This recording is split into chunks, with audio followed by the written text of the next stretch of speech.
Understanding repurchase agreements, a comprehensive overview. A repurchase agreement, repo, is a critical instrument in the world of finance, serving as a form of short-term borrowing utilized mainly by dealers in government securities. It plays a vital role in maintaining liquidity within the capital markets, facilitating day-to-day operations for various financial entities, and supporting monetary policy implementations by central banks. What is a repurchase agreement? In essence, a repurchase agreement involves a dealer selling government securities to an investor with a commitment to repurchase those securities at a slightly higher price, typically the following day. The difference in price effectively acts as an implicit overnight interest rate, which reflects the cost of borrowing against those securities. This arrangement allows the seller to raise short-term capital instantaneously while providing the buyer with a safe, secured investment vehicle. Key terminology. Repo rate, the implicit interest rate tied to the difference in price between the sale and repurchase of the securities. Tenor, the duration of the repo agreement or the period until the securities are repurchased. The mechanics of repo transactions. When the repo transaction occurs, the seller, dealer, receives cash in exchange for the securities, which serves as collateral. The buyer, investor, temporarily owns those securities and assumes the risk until the repurchase takes place. The arrangement can last overnight or extend up to a few days, with most repos occurring within a 24-hour period, making them largely liquid and relatively low-risk investments. Example of a repo transaction. Consider a bank that needs immediate cash and uses treasury bonds as collateral. The bank sells the bonds to an investor with an agreement to buy them back the following day at a slightly increased price. This effectively allows the bank to secure needed liquidity and provide the investor with a short-term investment opportunity. Difference between repos and reverse repos. It is important to differentiate between repurchase agreements and their inverse, reverse repurchase agreements, reverse repos. Repo, the seller is borrowing money, while the buyer is essentially lending.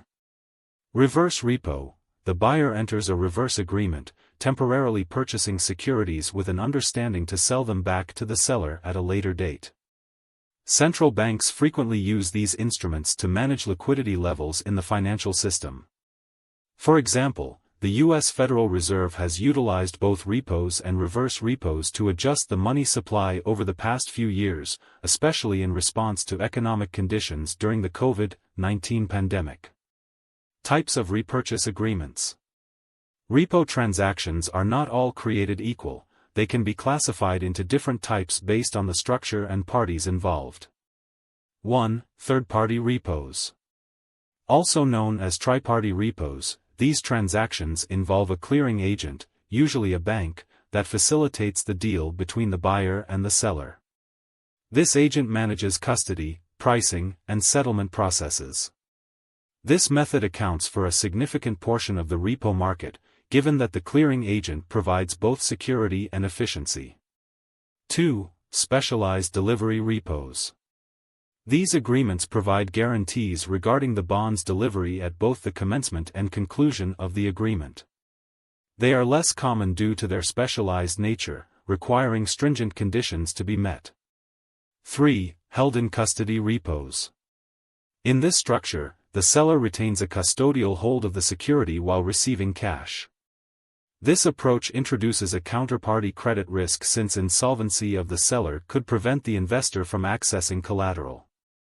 Term versus open repo agreements. Another vital distinction is between term repurchase agreements and open repurchase agreements.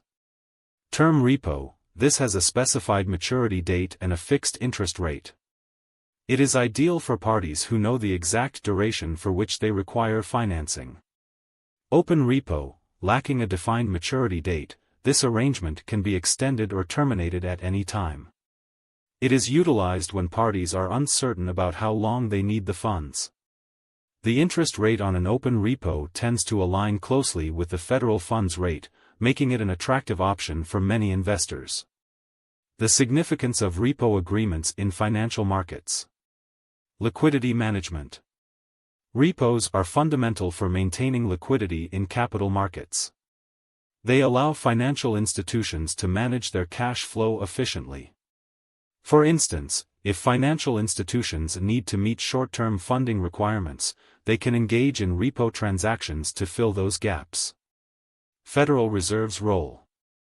The Federal Reserve actively utilizes repos as a monetary policy tool to influence short-term interest rates and regulate the money supply. After notable fluctuations and increased repo trading volumes during the early 2020s, the Federal Reserve adjusted its approaches in subsequent years to stabilize the economy and manage liquidity effectively. Risks involved.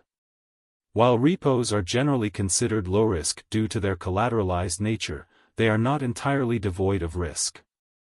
Longer-tenured repos face fluctuating asset values and potential counterpart credit risk, emphasizing the importance of monitoring market conditions closely. Conclusion. Repurchase agreements stand as pivotal mechanisms within the financial ecosystem, supporting secure, efficient, and timely capital movement. Their underlying principles and varying types enable institutions to navigate liquidity challenges effectively while allowing investors to engage in low-risk borrowing and lending activities. Understanding the intricacies of repos and their role in monetary policy provides valuable insights into modern financial operations and economic stability.